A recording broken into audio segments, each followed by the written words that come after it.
It's fine. It's fine. Everything's fine. That's what your shoulders are saying now. Some athletes show up to a Hyrox race thinking, okay, it's a running race with some lifting in between. My shoulders will be fine. And that is a bold assumption. On the other side of that Hyrox finish line, your shoulders are filing a different report. If you're in the 40 to 65 plus range, which, by the way, is the fastest growing demographic in Hyrox worldwide, then this episode is your playbook. Because someone decided 100 wall balls should be the last station. And here we are. Let's get into it. Welcome to Cue the Burn, where performance meets grit and recovery is just part of the show. I'm your host, Mark Lusk, manual physical therapist, former professional dancer, and lifelong athlete who's still chasing the fire well into my 50s. This podcast is all about the science, stories, and strategies that fuel high-performing bodies.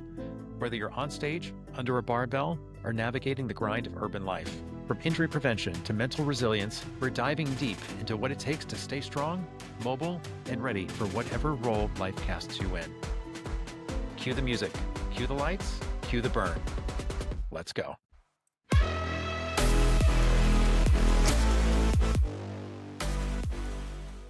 Welcome back to Cue the Burn, where smart movement science meets beautiful chaos of training. I'm an orthopedic manual physical therapist working with Broadway performers, CrossFit athletes, runners, and yes, a rapidly growing pack of Hyrox warriors, over 40 who refuse to sit this decade out. Today we're talking about shoulders. Not just about how to make them strong, but how to make them survive Hyrox.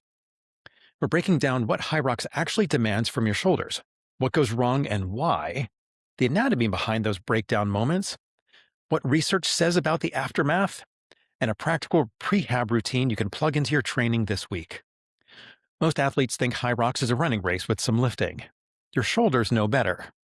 Here's the actual itinerary your shoulders signed up for. 8 1K runs. Each run is followed by a functional fitness station. That is ski erg, sled push, sled pull, row, burpee broad jumps, farmer's carry, sandbag lunges, and then, just when your soul has left your body, 100 wall balls. But here's the kicker that the research really underlines. Wall balls have been identified in physiological studies as the station with the highest rate of perceived exertion and lactate response in the entire race. Meaning your shoulders have been working for nearly the entire race before they face the most demanding moment. That's a 60 to 90 minute window where your shoulders are never truly at rest. They're stabilizing, pulling, pressing, catching, and absorbing continuously. Even the runs are hardly a break for your shoulders. Here's the key shift. Hyrox is not a max strength test for your shoulders. It's an endurance and fatigue management test. And for the 40-plus athlete, that matters. After 40, collagen stiffens. Tendons remodel more slowly. Neuromuscular timing isn't quite as snappy as it was at 27 when sleep was optional and recovery was pizza. This isn't decline, and it's not excuses. It's context. And context changes preparation and recovery. We have a very small body of research around Hyrox injuries, but can also look to functional fitness literature to see that shoulder injuries account for somewhere between 26 and 33% of all injuries in high-intensity functional training populations. That's a significant chunk. And the clinical picture is consistent. In the clinic, we see 3 main shoulder patterns from Hyrox athletes. Let's unpack and demystify them. The first one is rotator cuff overload or subacromial pain. You've probably heard the phrase shoulder impingement. Let's clarify what that actually means. The rotator cuff is a group of 4 small stabilizing muscles. Their job is not to lift heavy weight. Their job is to keep the ball of your shoulder centered in the socket while bigger muscles do the power work, the moving. Under fatigue, that fine-tuning system slips. Your deltoid pulls the ball upward in the socket. Your shoulder blade tips forward and changes the orientation of the ball and socket relationship. Supraspinatus tendon then gets irritated. Important research note here. The old model said that this was a bone shaving the tendon. That theory has largely been debunked. Landmark randomized trials show that surgery offers no better outcomes than structured exercise. The translation of that? It's not your anatomy. It's your movement strategy under fatigue. And Wallballs at station 8 are the perfect storm. The second thing we see is biceps tendon irritation. Biceps. The guns. Often prized for their size and show-off ability. But in fitness athletes, they're often not a main focus of training. So why should they be implicated in these movement crimes? Your biceps tendon runs along the front of your shoulder. When your rotator cuff fatigues, your biceps tries to help stabilize. Now it's flexing your elbow and acting like a backup stabilizer. That's not their job. Sled pulls plus farmer's carries? That's a double whammy. Pain shows up in the front of the shoulder and people think biceps strain. Usually it's upstream control loss. And your biceps end up doing work they weren't designed to do. The last thing that we see is AC, or acromioclavicular joint irritation. The AC joint is where your collarbone meets your shoulder blade. Burpee broad jumps, wall ball catches, repeated ground impact. That's a lot of force to absorb from your body slamming into the floor, or from having a medicine ball come crashing back to you. For some athletes, that joint gets cranky. For others, it develops slowly over months as training volume climbs too fast. It shows up as tenderness and irritation at the top of your shoulder, right around the seam of your shirt sleeve. And it can be an annoying little bugger. Here's the real villain: fatigue. The part that I want you to remember. Your shoulder rarely fails because it's weak. It fails because your trunk stops stabilizing. The wheels fall off the bus because you've lost your optimal trunk alignment, and it looks like this. When your core fatigues, intra-abdominal pressure drops. Your rib cage flares. Your shoulder blade tips forward. Now your rotator cuff is trying to generate force instead of fine-tune it. You've pulled the rug out from under your shoulder blades. Station 1 feels fine. Station 8 feels like betrayal. Nothing changed externally, but your internal stability did. That's the game, to hold onto that alignment and stability for all 8 waves. Here's your Burn Toolkit for today. Now that we know the main culprits, it's time to develop an insurance policy to help get you through the race. Here's 5 actionable shifts for your Hyrox training in today's Burn Toolkit. We've talked about what Hyrox demands. We've talked about what breaks down. Now let's build that bridge. The first one is to train shoulder endurance, not your ego strength.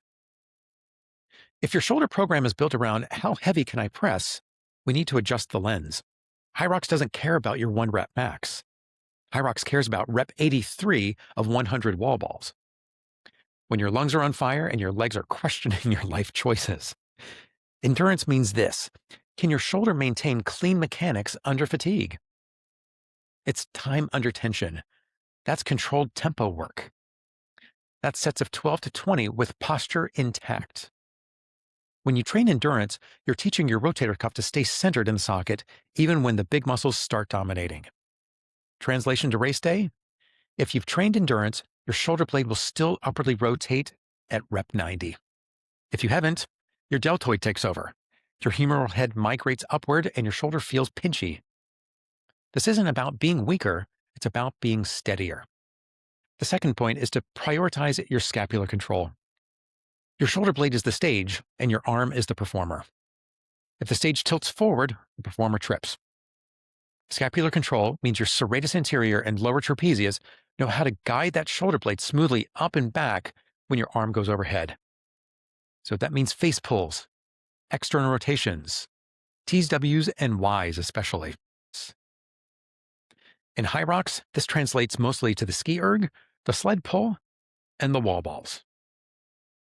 These are not glamorous, they're not sexy, but they're foundational. If your scapula glides cleanly, you feel powerful and efficient.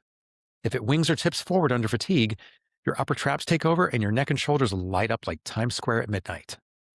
You don't want loud traps. You want quiet control of your shoulder blades. Every time you strengthen scapular control in training, you're rehearsing better race mechanics. The third point is strengthening the posterior chain. So let's paint this picture. You sit at a desk for 8 hours. You train sled pushes and burpees. You press forward, reach forward, and drive forward. Forward, forward, forward. Now your anterior chain is dominant. Your shoulders round, your thoracic spine stiffens. That posture makes overhead work dramatically harder. When you row, when you do reverse flies, when you train your mid-back endurance, when you reach overhead, you're restoring balance. That race translation, at station 7, sandbag lunges. If your posterior chain is strong, you stay tall. Your rib cage stays stacked. Your shoulders stay neutral. If it's weak, you collapse forward. Your shoulder blade tips. Now your rotator cuff is working overtime. Posterior strength is what keeps your shoulders from drifting forward when fatigue sets in. It's posture insurance under pressure. Number 4 is protecting your core. This might be the most misunderstood piece. Most shoulder pain in Hyrox isn't local. It's systemic. When your core fatigues, intra-abdominal pressure drops. When your intra-abdominal pressure drops, your rib cage flares. When your rib cage flares, your shoulder blades loses its foundation. Now your rotator cuff is generating force instead of stabilizing it, and that's not its job. So what do we need to do there? Palloff presses, dead bugs, plank shoulder taps, side plank thread the needles. These teach your trunk to stabilize while your limbs move. That's exactly what's happening during Wallballs. The legs drive, the arms move, and the core stabilizes, pulling it all together. If the core can't hold, the shoulder compensates. That race day translation, at rep 92, the athlete with core endurance still looks controlled. The athlete without it starts arching, flaring, flailing, and pushing from the shoulders instead of the legs. That's when pain sneaks in. Finally, we need to respect volume like a professional. This one is maturity and wisdom in motion. Injury risk doesn't spike because you trained hard. It spikes because you trained hard suddenly. Shoulder tendons adapt beautifully to load, but they need progressive exposure. If you jump from 40 Wallballs per week to 200 because you felt good, you just outpaced tendon remodeling. In Hyrox prep, especially over 40, you've got to respect that progression. Increase overhead volume gradually. Give yourself at least one day each week without overhead stress. And sleep like it matters, because tendon recovery happens at night. That race day translation? The athlete who respected volume arrives at the start line with quiet shoulders. The athlete who ignored it arrives managing symptoms. Hyrox is hard enough. Don't start behind. Last thought here on progressive training. Here's your pain framework to keep in mind. Up to 3 out of 10 discomfort during training that resolves within 24 hours, usually acceptable for tendon adaptation. Pain climbing beyond that or lingering, that's data. Adjust and get some help. So let's pull all of that together. We need to train endurance, control the scapula, balance the posterior chain, stabilize the trunk, progress volume intelligently. Do that consistently, and your shoulders won't just survive Hyrox. You'll still own them on Monday. I know we just discussed a lot here. Want it all in one place that's easy to use? Check out the show notes or go to our website and blog to download the Hyrox Shoulder Guide. You're welcome.